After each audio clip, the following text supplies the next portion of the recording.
तो पिछले एपिसोड में आपने देखा कि सभी दोस्त अपने अपने माता पिता से अनुमति लेकर इस सफर के लिए निकल पड़े हैं, लेकिन तभी बीच रास्ते में उन लोगों के साथ एक घटना घटित हो जाती है। जब एक आदमी तीर मारकर उनके टांगे को नीचे गिरा देता है। उस आदमी का नाम बलराम है और वो अपनी बहन को बाबा के द्वारा दिए गए श्राप को तोड़ने के लिए उनकी मदद चाहता है। तो इस एपिसोड में हम देखेंगे कि क्या करण और उसके मित्र उसकी सहायता करने में सफल हो पाएंगे। अब आगे। दरअसल वो व्यक्ति जिसने बलराम को ये सारी बातें बताई थी, वो तो उस जादूगर का ही एक विशेष राक्षस सुमेरु है। सुमेरु दिखने में अत्यंत भयानक, विशाल और मोटा प्राणी है जो इंसानी भेष भी ले सकता है, और उसने ये काम उस जादूगर के कहने पर ही किया था।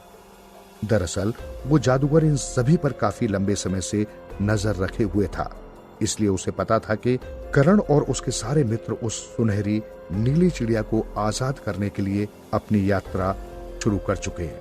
इसलिए वे उनकी इस यात्रा को असफल करने के लिए निरंतर प्रयास किए जा रहा था। वहीं करण उसके मित्र जानकी माया को ऐसे शीशे में कैद हुआ देखकर काफी हैरान हो जाते हैं। तो करण, मैं तुम्हें उस बाबा का पता दे देता हूँ, तुम वहां पर जाओ और वह बाबा जो भी तुमसे कहे वही करना। अगर तुमने कोई भी चालाकी दिखाने की कोशिश करी तो मैं इस चिड़िया को भी मार दूंगा। नहीं नहीं मंजीत, मैं कोई चालाकी नहीं करूंगा, जैसा बाबा कहेंगे वैसा ही करूंगा। तो ठीक है, मेरा एक कार्य पूरा करो, उसके बाद ही मैं तुम्हारा कोई कार्य करूंगा। ठीक है, मैं तुम्हारा कार्य अवश्य करूंगा, परंतु तुम इस चिड़िया को कोई हानि मत पहुंचाना। अवश्य, परंतु तुम अपने एक ही मित्र के साथ जाओ और बाकी मेरे साथ यही रहेंगे। लेकिन क्यों? हमें यहाँ पर नहीं रहना है, हमें भी इनके साथ जाने दो। यहाँ तुम्हारी इच्छा नहीं, मेरी इच्छा चलेगी। जैसा मैं कहूँगा वैसा ही होगा। लेकिन हमें जाने दो, हम तुम्हारे किस काम के हैं? हाँ हाँ, हमें जाने दो। तुम तो मेरे बहुत ही काम के हो, तुम यहीं रहोगे। करण, अब देरी मत करो, जल्दी यहाँ से प्रस्थान करो। लेकिन मुझे तो करण के साथ जाने दो। मैंने कहा ना कि वो सिर्फ अपने एक मित्र के साथ ही जा सकता है। ठीक है, हम जा रहे हैं, लेकिन मेरे मित्रों को कुछ मत करना। नहीं करूंगा जब तक तुम लौट नहीं आते। ठीक है। बलराम की बात सुनकर टॉबी दुखी हो जाता है और प्यार से करण की ओर देखने लगता है, लेकिन करण भी मजबूर था, वो कुछ नहीं कर सकता था। करण को नचाते हुए भी बलराम की बात माननी पड़ती है। वो जयदेव को अपने साथ लेकर बलराम द्वारा बताए गए पते पर चला जाता है। थोड़ी देर बाद वो लोग वहां से पूछते पूछते उस बाबा तक पहुंच जाते हैं। तो जैसे ही दोनों उस बाबा को देखते हैं, वो उनके पास जाते हैं और उन्हें प्रणाम करते हैं। दरअसल बाबा जी प्रतिदिन उसी जगह पर तपस्या किया करते थे।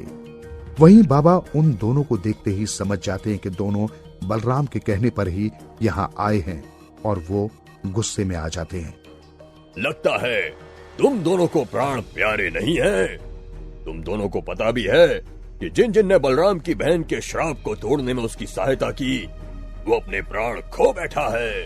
नहीं नहीं बाबा जी, ऐसा मत कहिए, हम बहुत बड़ी मुसीबत में हैं, हमारी सहायता कीजिए। तुम जैसे बहुत से लोग यहाँ आए हैं और कभी वापस नहीं गए, और तुम भी मारे जाओगे। नहीं बाबा, हमारे साथ और कई जिंदगियां जुड़ी हैं, आप बताइए हमें क्या करना है, हम सब करेंगे। ठीक है, अपने कफन पहनकर ये सब करना। बाबा की बातें सुनकर दोनों थोड़ा भयभीत हो जाते हैं, लेकिन अपने लक्ष्य से भटकते नहीं हैं। बाबा जी, हमें अपने प्राणों की चिंता नहीं है, आप हमें बताइए कि हमें क्या करना होगा।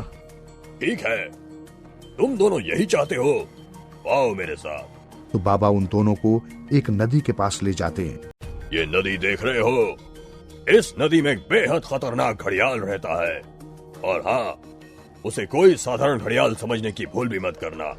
वह एक जादुई घड़ियाल है। तुम दोनों को उस घड़ियाल से लड़ना होगा, और अगर तुम दोनों जीत गए तो मैं बलराम की बहन को आजाद कर दूंगा।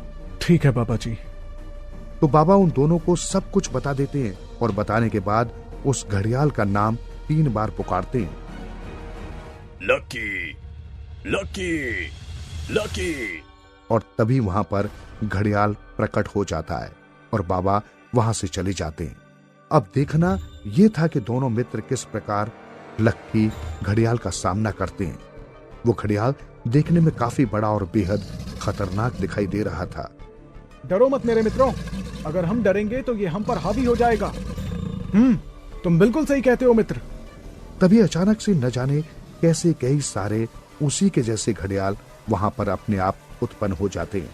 तभी दोनों हिम्मत करते हैं और उन सभी घड़ियालों से एक एक करके निपटने लगते हैं, क्योंकि दोनों को उस नीली चिड़िया के आने के कारण शक्ति मिल गई थी। इसलिए दोनों लोग काफी वीरता और बहादुरी से उन घड़ियालों का सामना करने लगते हैं कि तभी पीछे से एक घड़ियाल जयदेव पर आकर हमला करने ही वाला होता है कि करण उसे देख लेता है। तभी वो अपनी तलवार से उसका आधा शरीर काट देता है। तो बस ऐसे ही दोनों एक दूसरे की रक्षा करते हैं और धीरे धीरे उन घड़ियालों को एक एक करके मार गिराते हैं। लेकिन तभी दोनों देखते हैं कि वे दोनों जितना उन घड़ियालों को मारे जा रहे थे, उनकी तादाद उतनी ही बढ़ती जा रही थी। ये तो दुगनी तादाद में उत्पन्न हो रहे थे, क्योंकि बाबा जी ने तो पहले ही कहा था कि वो कोई साधारण घड़ियाल नहीं है, बल्कि एक जादुई घड़ियाल है। यानी कि ये सब लक्की घड़ियाल ही कर रहा है। जयदेव, हमें लगता है कि हमें लकी को ढूंढना चाहिए, क्योंकि ये सारे घड़ियाल वही उत्पन्न कर रहा है और ये सब केवल एक भ्रम है। हम दोनों को हराने के लिए हमें जानना होगा कि इन सभी घड़ियालों के बीच लक्की कौन सा है।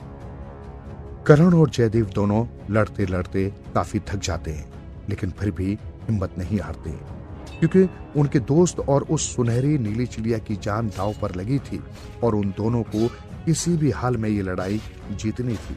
तभी करण अपनी नजर यहाँ वहां घुमाता है और देखता है कि उन घड़ियालों में एक घड़ियाल ऐसा है जिसके सिर पर एक निशान बना हुआ है, और वो ये देखकर तुरंत समझ जाता है कि ये लक्की है।